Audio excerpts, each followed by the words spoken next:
It is the 11 Dubcast. I'm Johnny. He's George. Look, it's almost the end of the offseason. We're almost there, guys. We just got a couple more weeks, and then fall camp starts. And we can all lose our minds appropriately about who the starting quarterback's going to be and all that other stuff. And we just go crazy. Oh, goody. Yay. I'm excited for the discourse. We can talk about that for like a month, and that'll just be super fun and not stressful at all. But so I'm until excited then- about that. Yeah, but we got like 2 weeks until that happens. So until then, we're gonna kind of take it easy. We're gonna take her easy. We're gonna try to be a little chill and pretend that we're not, the most anxious fan base, I think, in college football. And kind of to that point, actually, this is kind of what I wanted to lead with. We've got other things we're gonna be talking about. We got some recruiting. We've got some, off-season lists to break down a little bit. And we've got a funny story out of the SEC, which is one of my favorite things to kind of make fun of, just in college football writ large. But I think as an indication of how excited people are for the upcoming season and, the expectations that are on the team, obviously, to not just, win the Big Ten, but, make noise in the national championship picture and beat a bunch of teams in the playoff, blah, blah, blah. Ohio State had its highest ticket sales mark in at least 15 years. So, and this is a report Chase put this together for. So, not including student tickets, Ohio State has already sold about 57,000 season tickets for the 2024 season. So, Okay. that's pretty good. 57,000 Pretty good. in the middle of July, I think is a pretty large number. I think that's a pretty good indication that people are psyched for this team. That's pretty wild. So that's the biggest in a long time. And what's interesting is that it surpassed the biggest mark, which was set last season. Prior to that. So it's kind of cool to me to see how that's all kind of played out. And, again, obviously people are pretty psyched about the team and where they think they're going to be this season. And understandably, like I said, it's all about expectations, right? It's all about what you think Ohio State's going to be able to accomplish. And shoot, I guess you want to get on the ground floor on that. I think that's pretty awesome. Well, it certainly can't be because of the sparkling home slate. Yeah, I mean, that's exactly that's the most right. alarming thing about this is that this is the highest mark in 15 years, and the home slate includes Akron, Western Michigan, Marshall, Iowa, Purdue, Indiana, and the Michigan game. I mean, it's got to be entirely because of that last one, right? Well, so you're getting at least good bang for your buck because there's 12 regular season games, right? Yeah.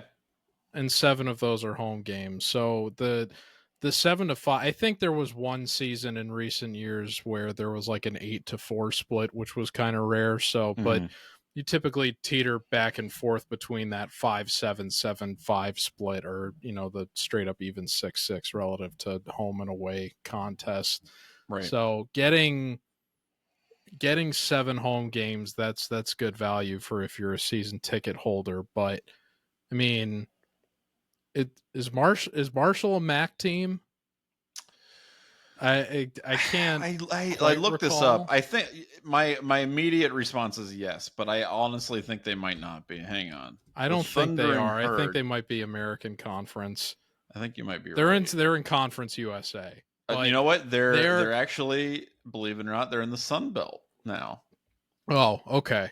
I was wrong. But yeah, we no longer. We got raked over the coals a couple weeks ago for not knowing that Navy is now in the American Conference. So, they were in the MAC. They were in the MAC for a few years. We're supposed to be oracles of college football, and we don't know the comings and goings of these lowly FBS teams. That's right. So they were in the MAC, and then they joined Conference USA, and in the last few years, they've been in the Sun Bowl. We got to be factual with these things, but in spirit, for where Marshall is, we'll say, I mean, there's some people that would argue the Sun Belt is, an even worse conference than the MAC. I don't necessarily subscribe to that theory, but I don't, for your non-conference home slate, to be Akron, Western Michigan, and Marshall.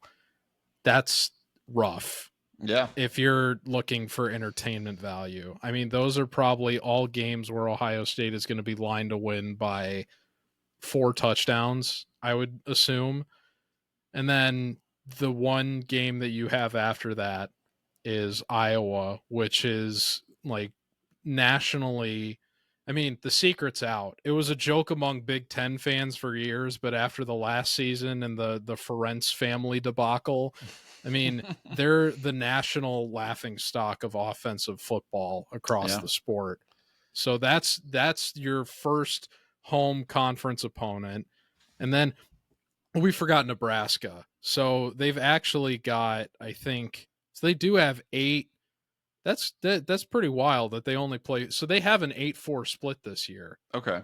That's pretty. So you are getting 8 games. That's great value just from a quantity standpoint. But if you're looking at this as quantity over quality, it's like, what are you really paying for? I mean, I think Nebraska, for a lot of people, they're paying for the expectation, and then they're paying for the Michigan game. We're excited about Nebraska for reasons we won't get into, but Purdue, Purdue, that game terrifies every Ohio State fan every year. As it and should. Then Indiana, I mean, come on, nobody. I mean, nobody. Columbus West, basically. Right. So you're getting. I mean. I think you're maybe hoping the Iowa game is competitive, but if it is, it's going to be for all the wrong reasons, and it's going to be very unpalatable and terrifying. And then further than that, I mean, you're looking forward to what will ideally be the first win over Michigan in 4 years, and that's probably the best thing you're getting out of this. So if you're just a loyalist and you just enjoy seeing the team in general, then this is a good package for you. Yeah. You're getting 8 chances to see the team this year. The problem is you're probably only going to get one game that is actually sustainably entertaining, I think. Yeah. So it is curious that this is the most successful package they have sold, particularly with, I think, the hype around some other teams in recent seasons that have presumably had a little bit more established offensive talent going in than maybe this team does, even if this is being billed as, by some, the most complete Ohio State team in modern memory and possibly ever, which I think is extremely overblown and remains to be seen. But, we'll see how camp in the early parts of the season go.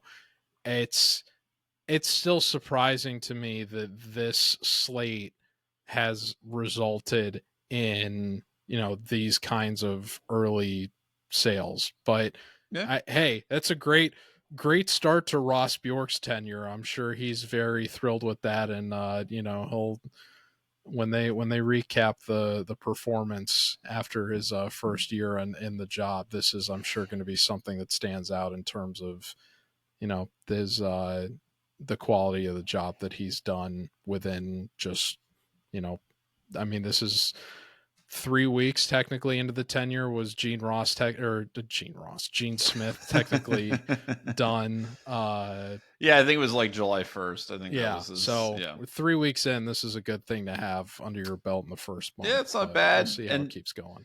And again, I think it really does come down to expectations and then beating Michigan. If they've got those two things on the slate, and this is Revenge Tour 24, then there you go, and that accounts for a lot of it. I don't know. It's just good to see, even with the crappy slate of games, the out of conference and whatnot. It's good to see that there's going to be a lot of people in Ohio Stadium. If I were the kind of person who would buy season tickets, I'm not, because they're wildly expensive, but you sell those tickets and then you make it up on the back end when you get to go to Michigan. And I wonder how many people are actually going to end up doing that, in terms of people who just wanted to get Michigan tickets and are now going to sell out the rest of their slate, because there's 7 games you can potentially sell on there. And then that ends up paying for the price of your Michigan ticket.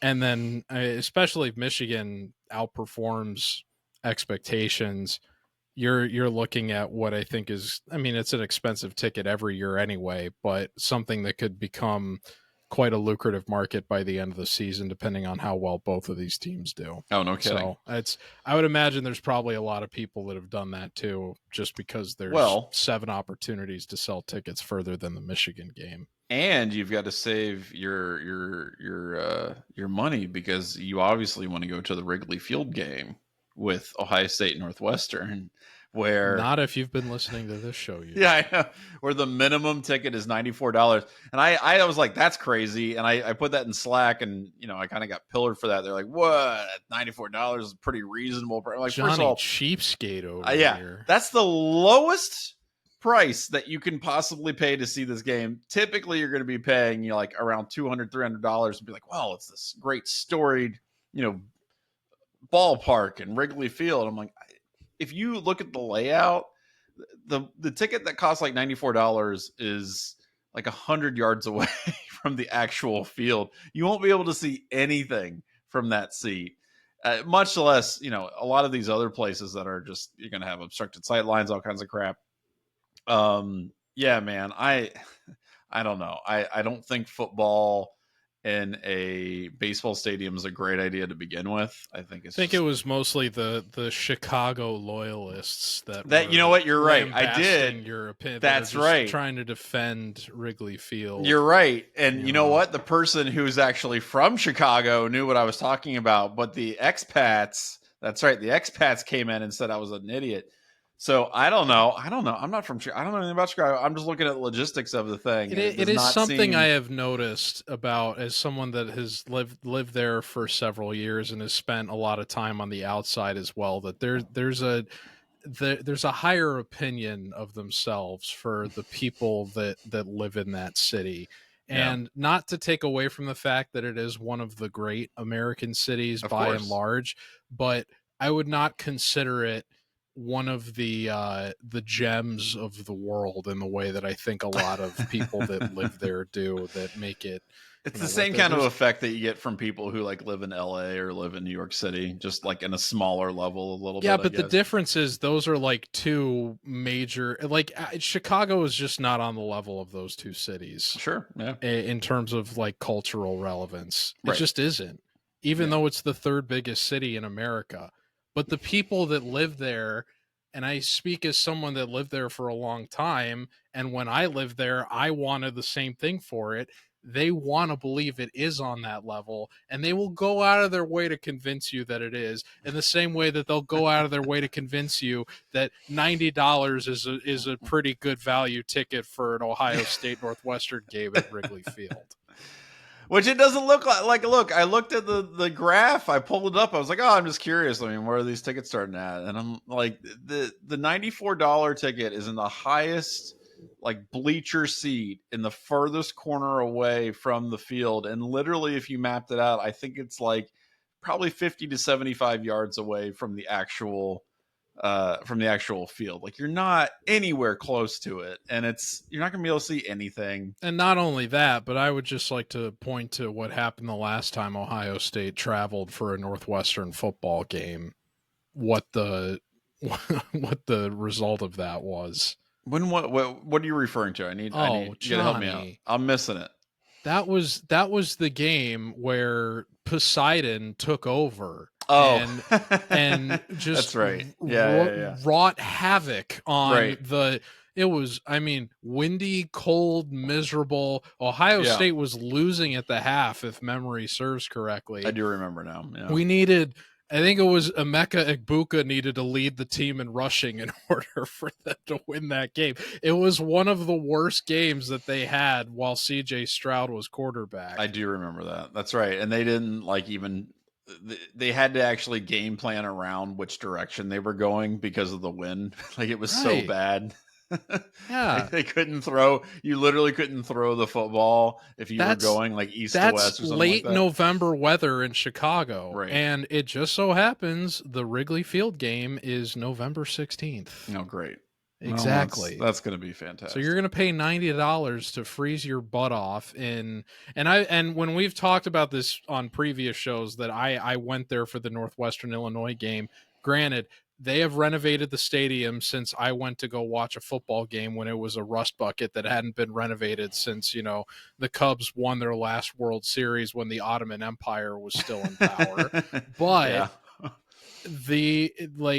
it'll be a more palatable experience now just in terms of the pure stadium atmosphere, but it's just not a good environment to watch a football game. Yeah. And it is, the theme of this offseason on the Dubcast has been the commercialization of the sport. And in the same way that, we were pointing out that they're shoehorning all these football and bowl games into baseball stadiums. Like they just did it with the Fenway Bowl or whatever in Boston as another example. This is just a continuation of that. I'd like to watch and part of it is the fact that there's an opportunity here relative to Northwestern renovating their stadium. They need places to go. But I mean, they were preparing to play Wisconsin, I think, in Lambeau.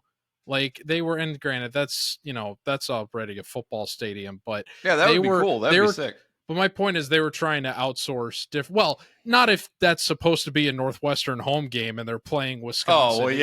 Of Wisconsin. No, it's but not. The point is they were willingly trying to outsource their games to as many stadiums as possible before they decided to, go with just building scrambling to put together a practice stadium right next to the lake, which we'll see how that ends up going for them. I think that's going to be, you've seen that, right? Like you've seen the, I've seen, the concept photos and them trying to, steadily develop it. And I can't imagine what the wind whipping off that lake is going to do. Oh, it's going to be high comedy because it's especially because Northwestern has such a heralded tradition of kickers. Right. It's going to be impossible to kick in. They're just setting up bleachers. That's the thing. It's not a situation where they've got they've got a stadium where they've got some kind of facade that will block that off. It's going to be just wind roaring from the lake. It was screaming right off the lake. Yeah. So it's actually, I mean, again, Chicago's not called the Windy City just because people are talking it up.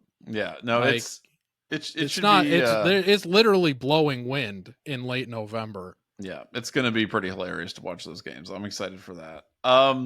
So that kind of segues into this ESPN article that I want to talk about. So we had mentioned this in the Skull session. They were talking about the top 25 college football stadiums, and the usual suspects are there. You've got the Rose Bowl, you got Michigan Stadium.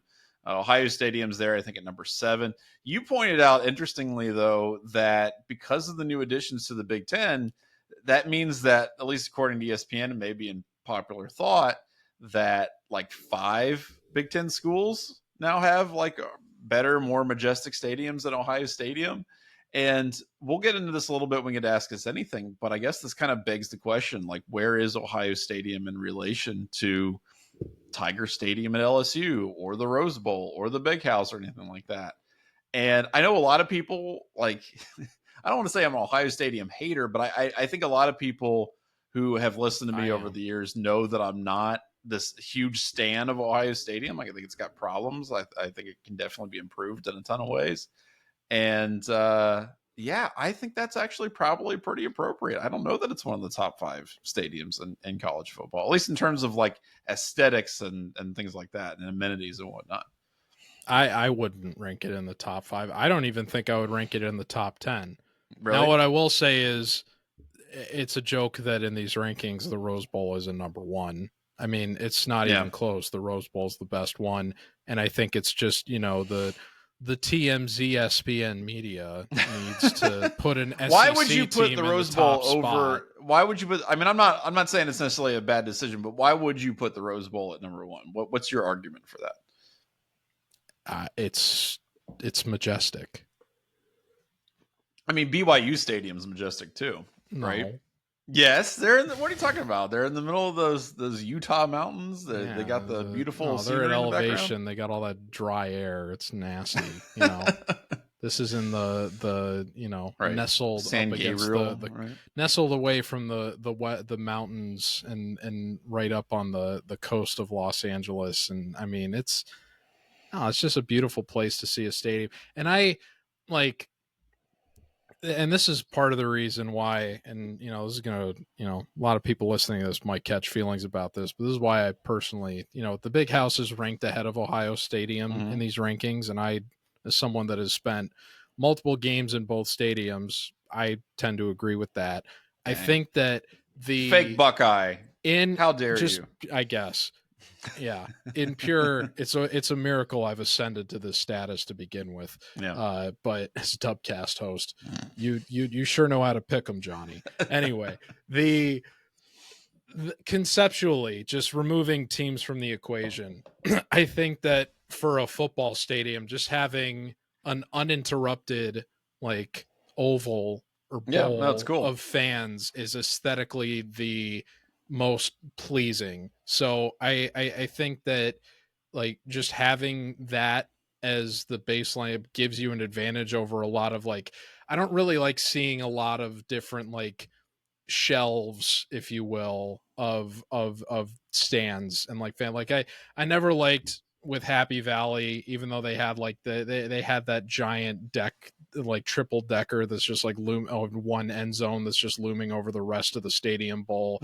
I've and this is something that is part of the reason in the ESPN article that they have Ohio State ranked as high. They said that it's and this is a quote from Rittenberg, who wrote the article, arguably no college football stadium is more synonymous with its original shape than Ohio Stadium. The venue opened in 1922 as the nation's first horseshoe shaped stadium with double decks.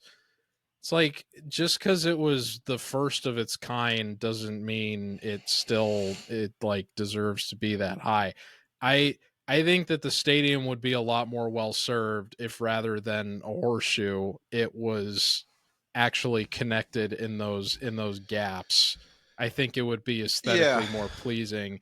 That's something that I always was kind of jealous of Michigan having.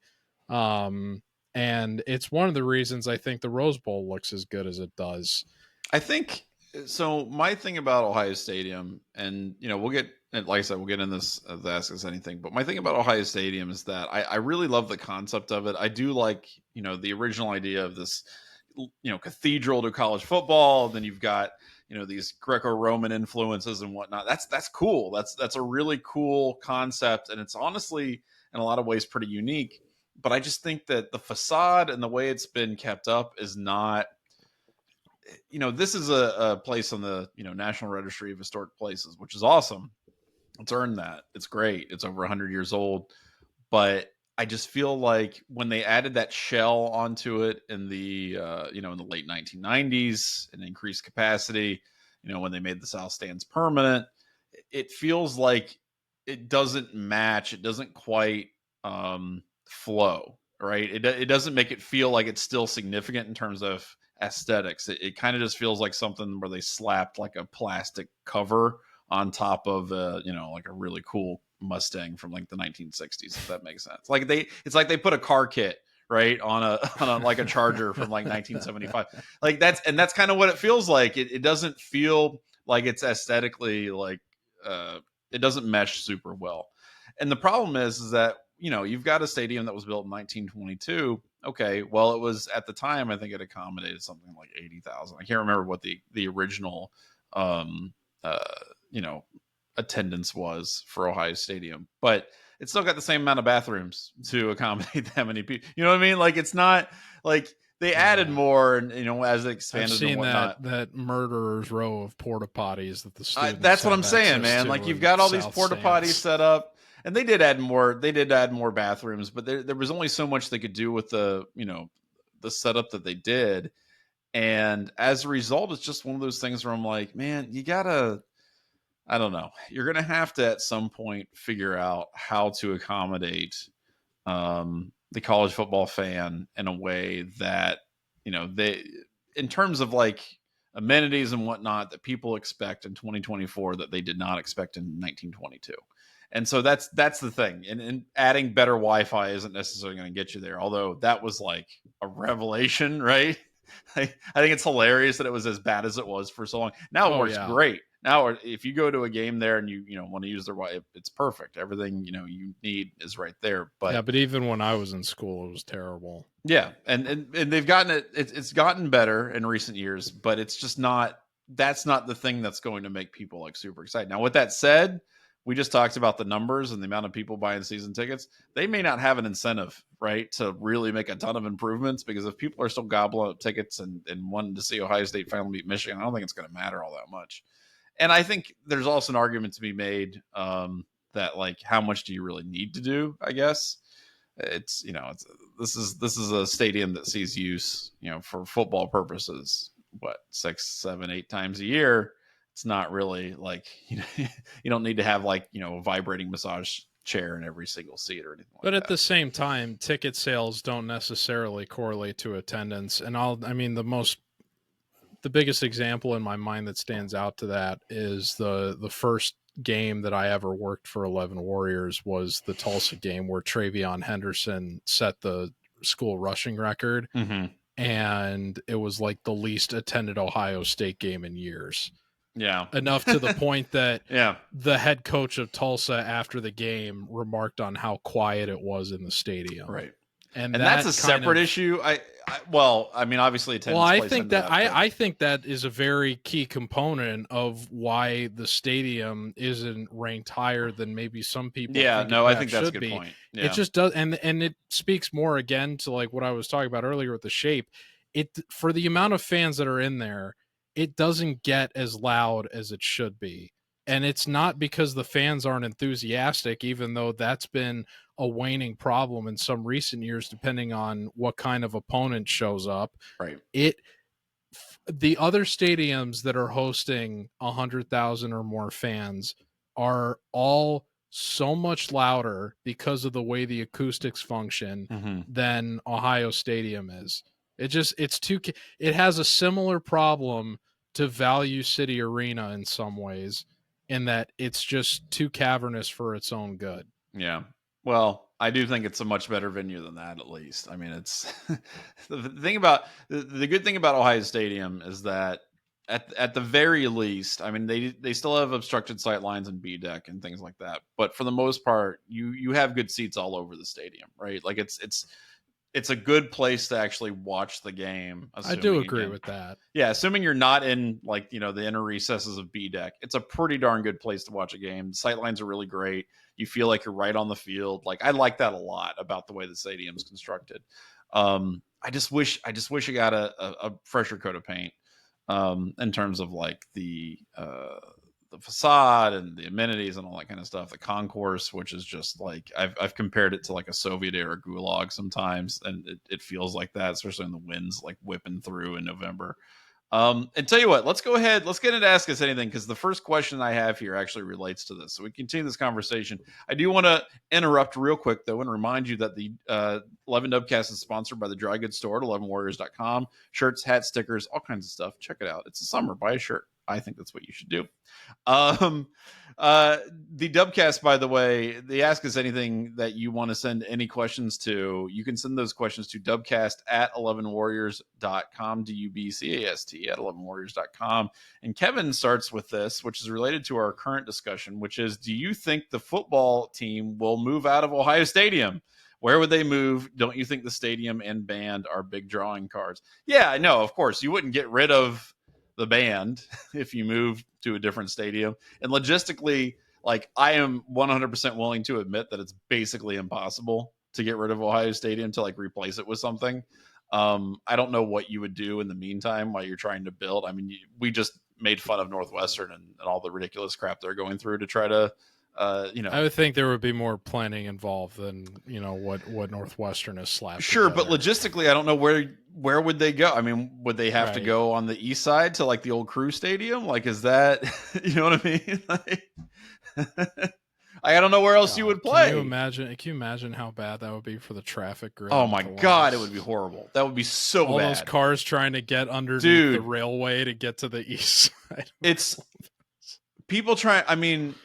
The Crew already have enough traffic problems, and that's for an MLS crowd. I know. Well, I live near 71, and so anytime you're trying to go south, like during the Ohio State Fair or anytime there's any kind of event at the convention center or whatever, forget about it. Oh my God. An Ohio State game at the Historic Crew Stadium would be mess. brutal. It would be so bad. So it's a fair question. Like Kevin, you're spot on, because this is my pie in the sky thinking. I would like to see them play in a more modern, updated stadium that has, the kind of amenities and things that other stadiums are starting to get in college football. I just don't know that logistically it's even possible. I think what would probably end up happening is they would coordinate with like the Browns and the Bengals for like, okay, we're going to have our home games in these stadiums when you guys are on the road. There would probably be some kind of coordination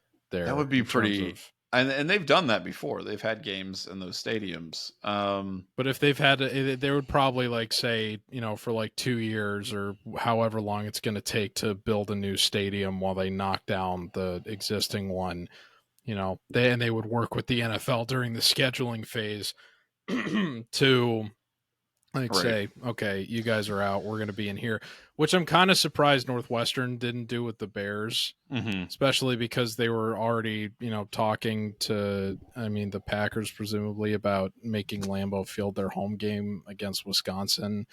It's like, that's easy money for them. So I can't imagine the NFL teams would say no to that. And they've got the grounds crew and everything to make sure. They've got to have the field prep weekly anyway. The only way that gets hairy, I think, is like maybe during high school playoff season when I know some of those games and the championships happen at those stadiums. Those kids can play they can play in a parking lot. Yeah, exactly. Whatever. So when Ohio State is the show, like they step aside. Exactly. So I think that's probably what it looks like.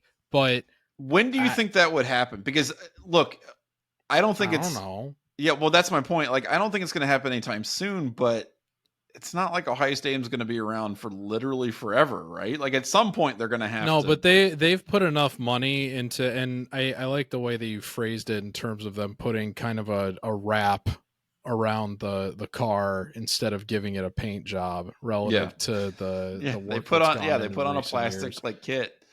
It's still money on the back. It's still money they've sank into renovating that they ideally want, like, upgrading the infrastructure that they want to last for a handful of years before they do an entire elaborate teardown. Sure.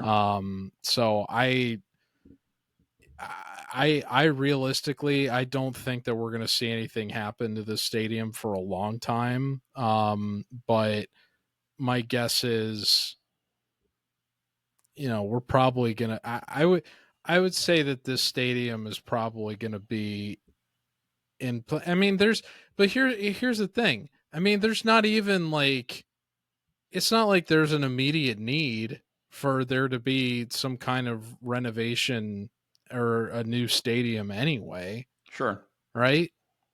So it's just tough to say because of that. Cause it's like, why would you create an unnecessary and expensive project for yourself? Because Johnny Ginter demands it, because he got on the Dubcast and said he wants actual seats and chairs in Ohio Stadium.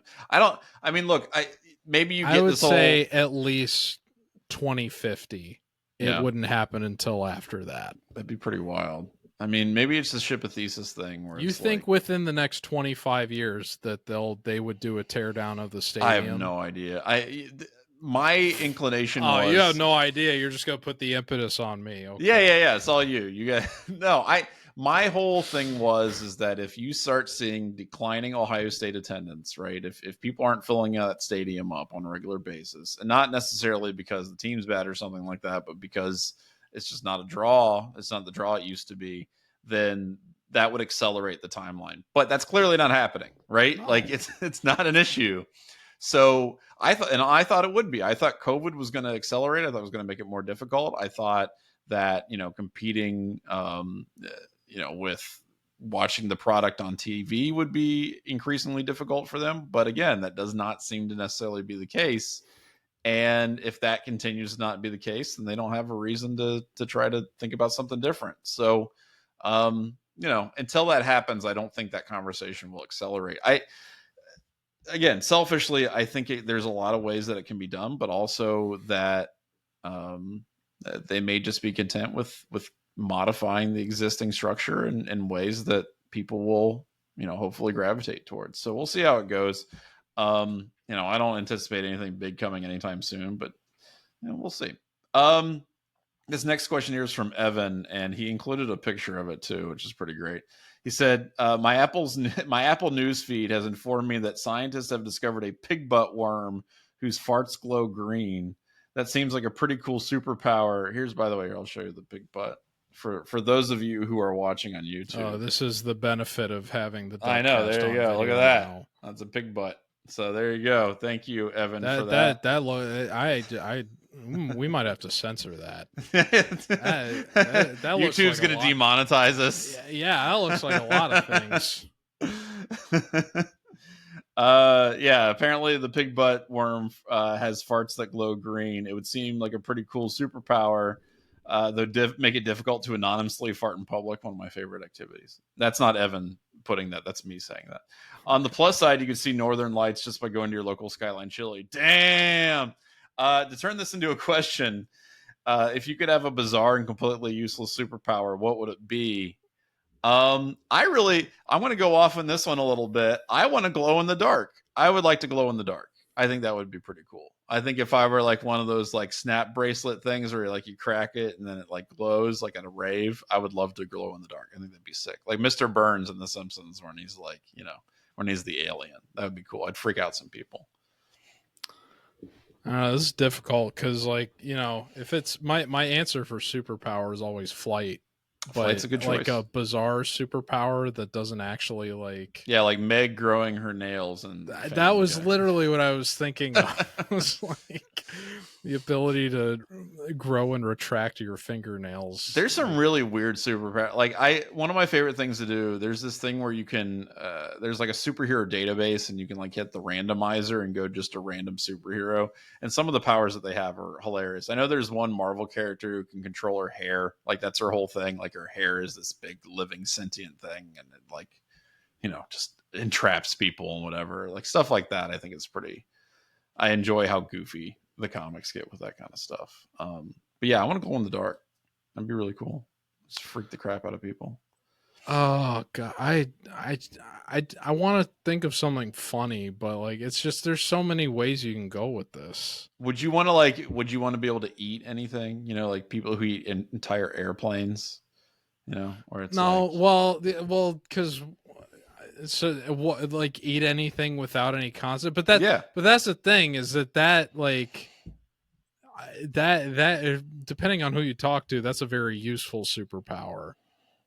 So I guess that's true. So that's the issue is that what is the standard here for uselessness? I would say uselessness is something where it's like your answer was great. Well, I mean, useless in the sense that I don't think you're saving anybody's life, but you could do something fun with it. That's how I kind of feel about it. I'll say I see, cause this is the problem. I was gonna say breathe underwater, but that's still I think that's still that's good. There's still too much utility in that. There's a little bit of utility, but I actually think that's a good one. I think that's because you're not it doesn't say you're Aquaman. It just means you can breathe underwater, so you can just walk around, but you can't you're not communicating with fish or anything like that. I think that's a good one. I think breathe underwater is pretty set. Oh no! It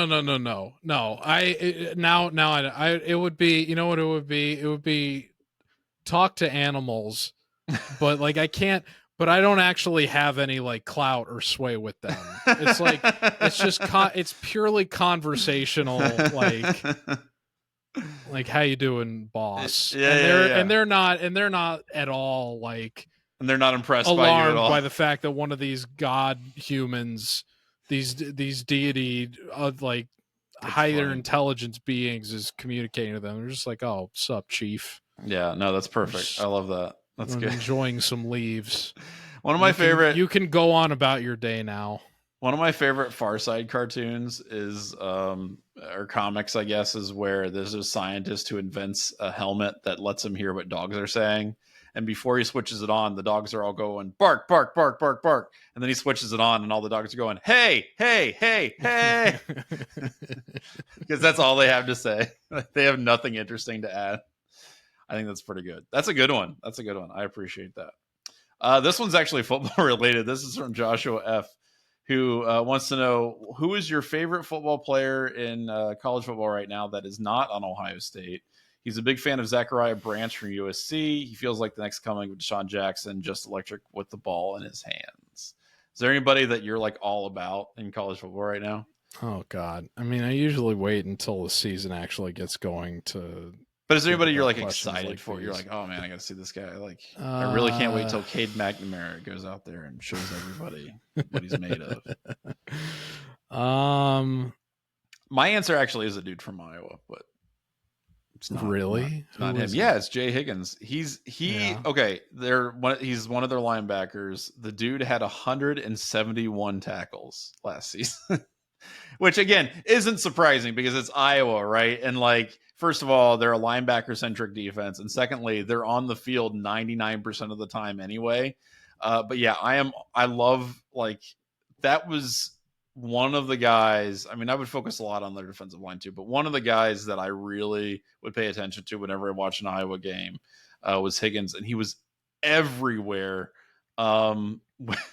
When they got blown out by Tennessee in their bowl game, I forget what was the bowl that they played in. I think they lost like 35-0, whatever it was. It was just, it was a Citrus Bowl. That's right, because they had this really great record, but then they just, obviously got annihilated. He had 16 total tackles, 14 solo tackles, and then a sack. So like he was doing everything he could. I mean, it was like, one of kind of how Jack Sawyer performed in the bowl game. He was everywhere. He's just fun as hell to watch. He's probably the best linebacker in America, and I'm all about him. I think he's great.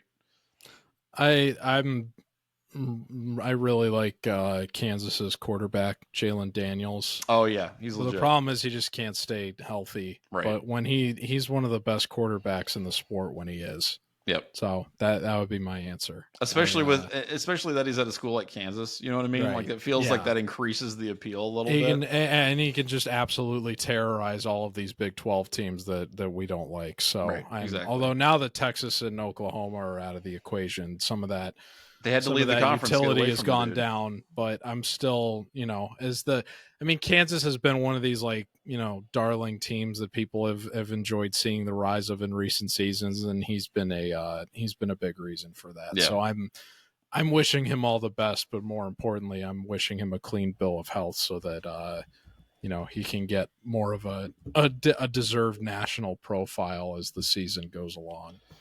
Yeah, it'll be interesting to see. He was the best quarterback at a Kansas school by a large margin over the past couple of years. That's right. I don't know why anybody would even look at Kansas State. All right, so that's Ask Us Anything for this week. Thank you guys for sending in those questions. Those were excellent. We'll keep answering them.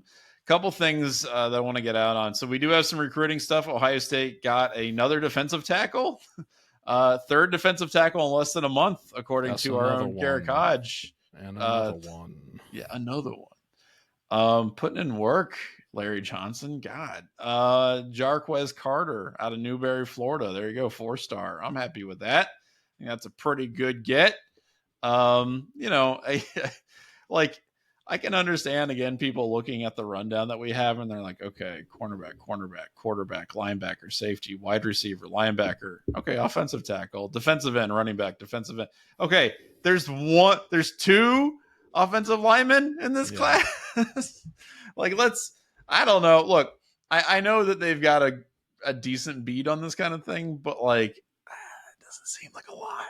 I don't know why you would have twice as many defensive linemen as offensive linemen, but I'm not getting paid millions of dollars, so it's fine. I guess it's fine. But hey, Jarquez Carter, he looks good. He looks really good. Looks legit. I like the film. The measurables are great. Just jump in anytime you want, Justin Fry. We're will win Yeah, it for yeah, you. yeah. If you're still there, buddy, you wanna maybe be in the competition for a guy. Also, Braxton Miller's son, Landon Miller, who was in 6th grade. What?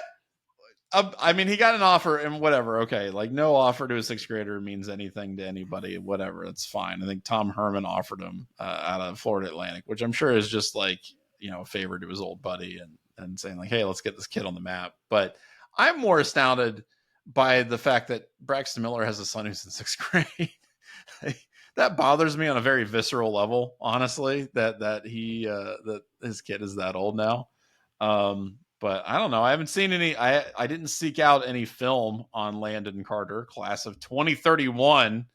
But You I'm think sure Herman knew? Tom Herman is the Florida Atlantic head coach that offered Right. Landon Miller. You think he knew about Landon when Landon was like, 3 years old when this when kid's he was gonna be still a on? star. Well, I mean, Herman was on the staff when they won the national championship, and Miller was on the team obviously back then. So, and that was only like 10 years ago. And if he's in 6th grade, he's presumably like 12, 13 years old. That's so sixth grade's like 10, 11. Yeah. Is it like, isn't that crazy that he was like probably coming to practices and stuff? I know. When he was like 1 or 2 or Tom 3 Herman's years like, old. yeah. And Herman's like, this kid's hold, like the way he holds. I've got him scoped out. That's right. It's just, that's right. After I fail at multiple coaching stops, I'm going to land at Florida FAU, Florida Atlantic, and we're gonna get this kid on board. Yeah, I don't know. It's interesting, but we'll see how it plays out. Maybe he'll be great like his dad. I don't know if 6th grade is one of the youngest I've heard in terms of getting an offer, though. I mean, because just think about that. There's over half a decade between that age and when they're going to be getting ready to go into college, and there's so many things that can happen in that time frame. Yeah, it's like why are you going out of your way to? He doesn't even have to. He probably isn't going to even have to commit for years. It's like, why are you going out of your way to get that out there now that you want them at this age? I think it'd be really funny if Tom Herman was still at FAU in 2031. He's built them into a dynasty. They're working on their 3rd straight national championship. It'll be good. And then I make the joke all the time about how I don't like the nature of recruiting reporting, like just having to obsessively cover the decision making of minors. But I mean, that's kind of, cheekily alluding to the fact that these guys are 16, 17 on the cusp of adulthood. This is a literal like 11, 12-year-old we're talking about here. Yeah, it's like it's just, it's a little weird. It's bizarre. It is. You don't need to, get it out there that you're like, we're on the map for this kid right here, right now. We're declaring, we're planting our Landon Miller flag that this kid is going to be an FBS talent that is worth going, 6 years out of our way to get in advance of, when anybody else is going to be circling the wagons. But if you don't, then who will? Get it. Yeah, it's pretty weird. Are we even sure he's better than his dad? Because his dad was a pretty good high school football player. His dad was a very good high school football player on a pretty bad team too. So that's it's interesting to see how that'll play out. I mean, he's in Florida, so I'm sure it'll be pretty stiff competition. All right, nepotism has never done anybody in sports favors, right? Yeah, that's right. Bronny Never, James. and especially not at Ohio State. Real quick, I do want to say the alumni team of Carmen's crew is still kicking in the basketball tournament. They, they might be a little maybe unheralded, I guess, because you've got the Olympics coming up and also maybe not some of the same names that you're used to seeing. But the Wesson brothers are there. That's pretty sweet. You got Kyle Young playing. That's pretty cool. Keyshawn Woods, Evan Ravenel, who is a hilarious dude. Still a bunch Jared of Ohio State. Sullinger has hung up his coaching suit to play small forward. Yeah, there you go. So which I think he might have been doing on the way out of his stint with the Boston Celtics. But I mean, it's just interesting to see him in that spot, given we all know him as a power forward, small ball five. yeah. And Very. they just beat the crap out of the Purple Hearts. So I don't know who's on the Purple Hearts. It leads me to believe like maybe some, veterans or somebody like that. But take that, Purple Hearts. Ohio State Carmen's crew coming at you. No more Dieblers, no more Aaron Crafts, no more lighties or anything like that on the team. But still, a lot of core Ohio State guys. You definitely should check them out and root for them. And we've got some time to kill before the Olympics start, so I think that's pretty cool. I think most of their games are on Big Ten Network, so they should be somewhat accessible going there you forward. Go. Last thing I want to talk about, this is one of my favorite things. I actually wrote about it this week. The horns down gesture. And the phrase that I use in the article I wrote, people want to talk about how adding Oklahoma and Texas might be all copacetic in the SEC. We're all going to make money. We're going to make so much money. And my preferred outcome is what if it's just like throwing a bunch of raccoons, like angry raccoons in a burlap sack? Like, what if they get really, really angry with each other? They start infighting and being super petty. And it starts with the fact that horns down will be a penalty, but only if it's assessed as like taunting. So if it's considered to be taunting by the ref, which is completely up to the individual referee's discretion, that'll be a penalty. First of all, it's going to happen at every single game that Texas plays in. People are definitely going to be like all about, making them as angry as possible. I don't think that Texas fans actually care that much about horns down, but I do really love the fact that they have to explain the fact that they don't care that much about horns down every time that it happens. Like, no, it's fine. It's fine. It's fine. It's fine. And that kind of cracks me up. So I hope this becomes a thing in the SEC this year where the likes of Oklahoma and Texas, it's not like a warm welcome that they get in the SEC, which has traditionally been like, we're all in this together, y'all. And it's like, okay, well, maybe you all actually hate each other. I don't know. Pettiness has never been a recurring theme in a Southern school college football rivalry, right? Yeah, they wouldn't know anything about that. It's fine. No, that's what I'm saying, though, man. Like, I hope it is that. I hope it's petty and angry and they're mean to each other and it's not this great joining of amazing brands. Well, of course it's good, especially because I don't even necessarily agree with it. I think the reaction of Texas fan, like, I'm not mad. Yeah, that's right. That's exactly right. what you say when you're, something bothers you. Extremely mad. Because then we have to ask ourselves, like, who's penalized? Like, who's calling for this to be banned? Because if they really weren't upset about it, I mean, everybody else just thinks it's funny. But no, they're the ones that have to be throwing a fit about it. Otherwise, this wouldn't have become the controversy that it's blossomed into. Right. So they obviously feel some type of way about it. But that, like it just opens the door for the fans of the rest of these schools, particularly Texas A&M, to just totally rip them apart for it. Well, and really, it's not going to be the fans. It's going to be the players on the field. And if they start doing horns down and what that looks like. And again, that's one of those things that has to be done constantly. Like, I really hope and pray that every team that they play is like just horns down, something on them constantly, because that would be so funny to me.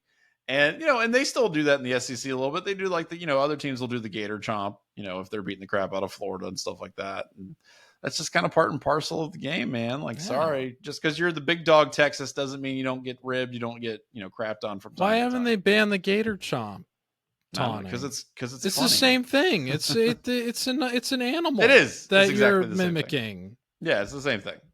Yeah, no, it's funny and it's good, and taunting is good. Like, that's basically where I'm at. Like, taunting is funny and good as long as people aren't like, assaulting each other over it, and you're just making somebody else like look stupid. Then that's fine. Taunting. I just want the standard to be applied universally. I agree. Across don't treat gestures. Texas with kid gloves. Like, they don't deserve that. They need to. We need like a gesture that mocks Wolverines. I know, that was the other thing. The fact that they're extinct in the state of Michigan. I know. I couldn't work it into the post that I was doing, but that's exactly how I feel. That it's unfortunate that there is no like derisive thing that we can do I feel like half of the people, because they've been extinct for as long as they have in that region, don't even know what it looks how like. do you even make a gesture for a Wolverine when you don't even know what it looks like? I mean, I feel like the typical gesture that Ohio State fans make towards Wolverines is just the middle finger. Like, I feel like that's right.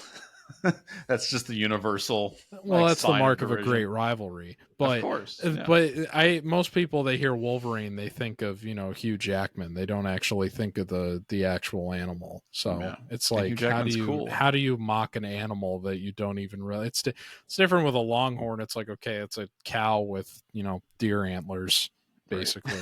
Or it's a bull. But sure. And then gator obviously is very easily recognizable, but Wolverine, it's like, what do you do? A little like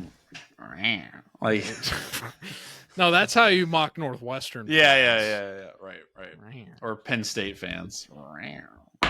I don't know. We got to figure that out. But we've got some time. We've got a few months, so it should be good. So that's the 11 Dubcast for this week. We'll be back next week to talk about all the great things happening and going with Ohio State sports and college sports at large. And look, again, just a few weeks until count down the days. Count down the days. We'll be taking pictures of people walking into buildings. It's going to be great. I'm very excited. But until then, I'm Johnny.